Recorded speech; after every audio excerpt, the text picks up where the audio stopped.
the story of Adam and Eve seems very simple and straightforward. God creates everything, builds Eden, and places Adam, a man, and Eve, a woman, there. Everyone knows what happened next: the forbidden fruit, the serpent tempter, the violation of the prohibition, and the expulsion from paradise. For millions of people, believers and non-believers alike, this is one of the most recognizable myths, but just because it is familiar does not mean that it is clear and understandable. In fact, the seemingly simple story of the first human couple raises many questions and leaves room for reflection. Today, I want to talk about why the myth of Adam and Eve is not as simple as it seems. This is not an attack on religion or an attempt to defend it. It is simply a discussion and an attempt to understand an ancient text and its hidden meanings.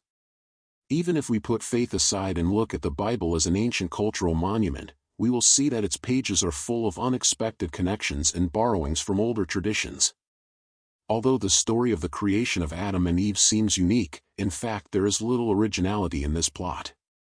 The World Historical Encyclopedia mentions the Mesopotamian myth Enuma Elish, where the world also arises from primordial chaos, and humans are created to serve and glorify the gods. Yes, there are differences. For example, in the Bible there is one God, and in Mesopotamia there are many. But the very idea of divine order growing out of chaos, of clay as the material for creating humans, is strikingly similar. Professor Stephen Greenblatt even suggests that the exiled Babylonian Jews may have been inspired by Mesopotamian legends, retelling them in their own way. But if we dig even deeper, we can find striking parallels in other cultures.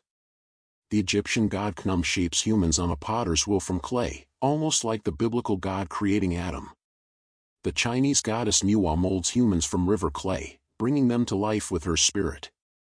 In Greek mythology, Prometheus, a demigod titan, steals fire from Zeus and gives it to humans to endow them with knowledge and power. For this audacious act, he is punished by being chained to a rock, where an eagle eternally tears at his liver. This motif of sacrifice and rebellion for the sake of human progress is echoed in the biblical story of the knowledge of good and evil, albeit in a different key. In the image of Pandora, a woman created from clay who opens a forbidden vessel and releases all misfortunes into the world, is frighteningly reminiscent of Eve plucking the fruit from the tree of knowledge. Attentive readers of the Bible notice another oddity: there are two creation stories in the book of Genesis. In the first chapter, God creates the entire universe in 6 days, including man and woman at the same time. But in the second chapter, the story unfolds differently. First God creates Adam, then plants and animals, and only then, from Adam's rib, Eve. These contradictions troubled not only medieval theologians, but also modern researchers, who believe that the two versions of the creation of the world belong to different authors and reflect different theological views. Scholars have long recognized this as a sign of a complex editorial process, during which different traditions were woven into one book. But for some believers, this is a cause for concern, because such duality in the text calls into question the literal consistency of Scripture. Moreover, in some ancient traditions and later interpretations, there was an idea that Eve was not the first woman. There were legends about another woman created before her. She was called Lilith. She was supposedly Adam's first wife, but she refused to obey him and was expelled, becoming a demonic spirit. This myth, which did not become part of the canon, continued to live on its fringes, frightening and captivating the imagination. All this shows that the story of Adam and Eve is not a simple and unambiguous legend, but a complex blend of ancient fears, hopes, cultural influences, and theological reflections. And perhaps this is what makes it eternal and so attractive to people who, from century to century, ask themselves the same question: where did we come from and why is the world the way it is and not otherwise? According to the archives of Jewish women in medieval texts, especially the well-known Alphabet of Ben Sira, Lilith appears not simply as a mythical demon, but as Adam's first wife. In this tradition, it is claimed that Lilith refused to submit to Adam, insisting that they were both created from the same clay at the same time and were therefore equal. Their dispute became so fierce that Lilith left Eden and turned into a demonic creature, which, as people believed, began to hunt defenseless babies. Images of such demons, female night spirits called Lilith, are also found in earlier Jewish sources, including texts from the Babylonian captivity period. Their motifs continue to live on in Islamic tradition, where there are also stories of female spirits who kidnap children. The name Lilith is mentioned only once in the Bible, in the book of Isaiah 34 verse 14. Some translations refer directly to Lilith, while the King James Version of the Bible more vaguely refers to this figure as a screeching owl, leaving room for various interpretations and disputes about who or what it really was. But even leaving aside the figure of Lilith, the story of Adam and Eve raises many awkward questions, especially in the light of modern science. If we believe the literal interpretation that they were the first humans, then the only possible partners for their children would have been their own brothers and sisters.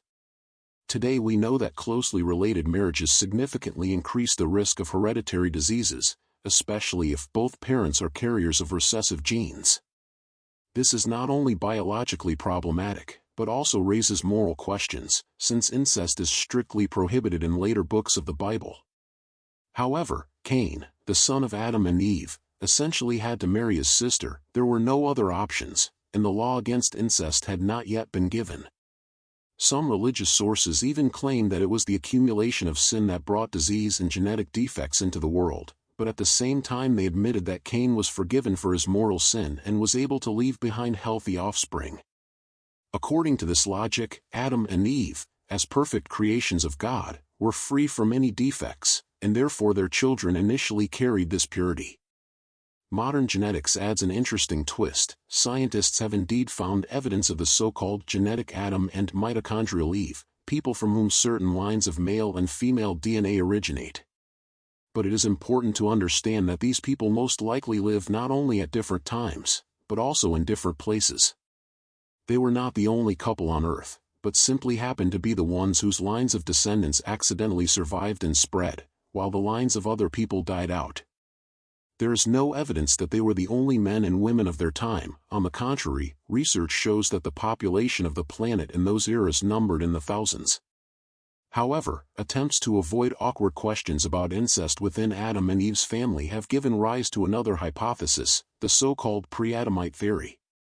According to this theory, God created other people before or at the same time as Adam and Eve, but this is not explicitly stated in the Bible. At first glance, this idea solves the problem of who the children of the first humans married, but it itself raises new theological and moral complications.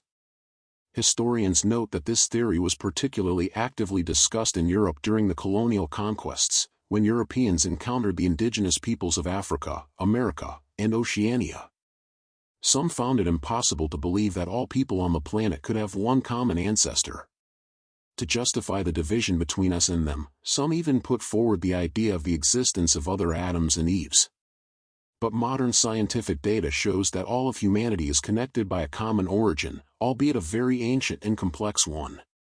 Thus, the story of Adam and Eve is not as straightforward and simple as it is usually retold to children. It is a fusion of ancient myths, cultural fears, borrowings from foreign traditions, and attempts to explain what has long remained a mystery: the origin of man, the nature of sin, and the structure of the world. And perhaps it is this complexity that makes it timeless. We continue to read, argue, and ask questions that once tormented the first authors of these texts. But all this threatened the very essence of the biblical story of the creation of man. After all, if we assume that other people really existed before Adam and Eve, this could seem much more frightening and inconvenient for the traditional worldview. Then some went further and put forward the hypothesis that these others were more like animals than real people, deprived of an immortal soul. Unfortunately, this idea was almost always applied in colonial societies to indigenous peoples and almost never to white Europeans. The theory of the Adamites, which claimed that there were people without souls, is closely linked to racism. In Australia, it was used to portray Aborigines as some kind of humanoid animals, which provided moral justification for the repugnant policy that denied them human rights and treated them as inferior beings.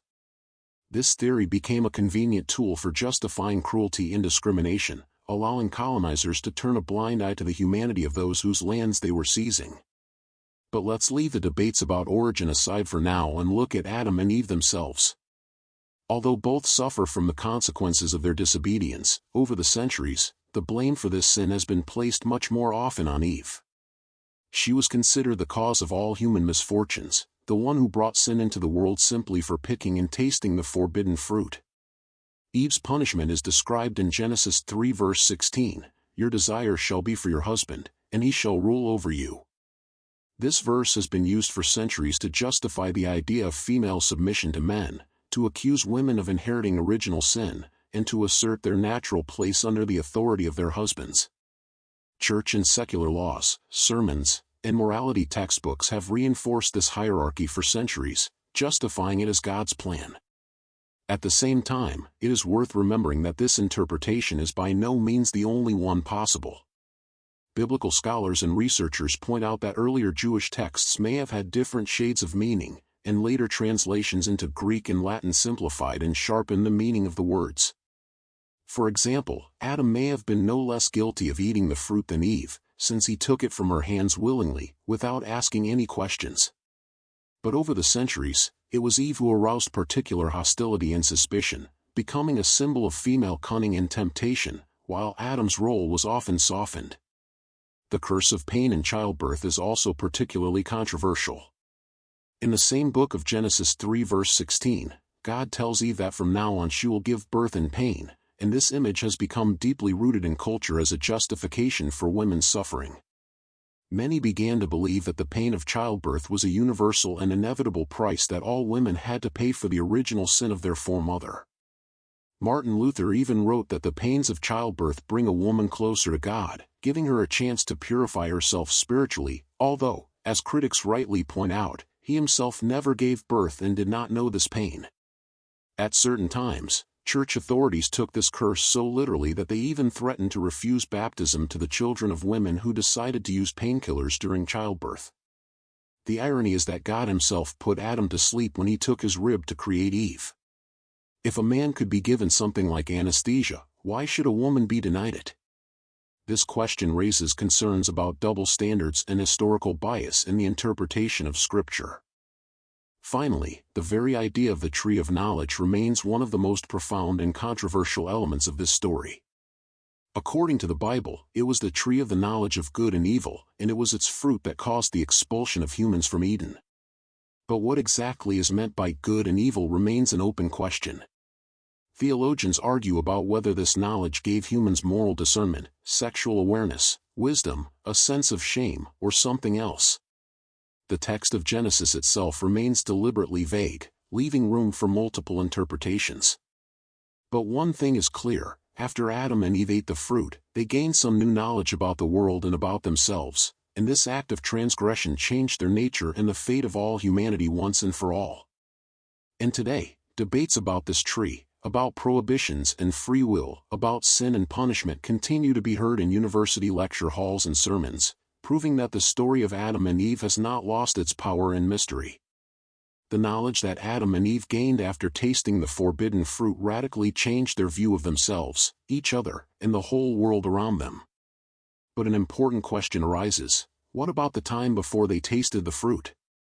If the tree truly gave them knowledge of good and evil, could Adam and Eve even understand that disobeying God was wrong? Logically, they should have had at least some technical knowledge. They knew that living in Eden was a blessing, that God had forbidden them to eat the fruit of one particular tree. But many assume that they did not fully realize the depth of their rebellion until the sin was committed. The couple was created as adults, mature and capable of thinking, but there is still room for debate here. Were they naive, innocent, like children, or were they intelligent beings who consciously chose to transgress? It depends on which church you go to and who you ask. Different Christian traditions answer the question of original sin differently, whether it exists at all or is merely a theological concept. Much depends on this question, because some important rites, such as infant baptism, are directly based on the idea of original sin. According to this doctrine, all people are supposedly born with a tendency to do evil and act against God's will, all because of Adam and Eve's original disobedience. Even newborn babies, according to this logic, carry within them the capacity for sin, although believers are expected to resist this inner tendency. However, it is important to understand that this concept is not explicitly stated in the Bible. People usually refer to Romans 5 verses 12 to 19, where the Apostle Paul argues that sin and death came into the world through Adam.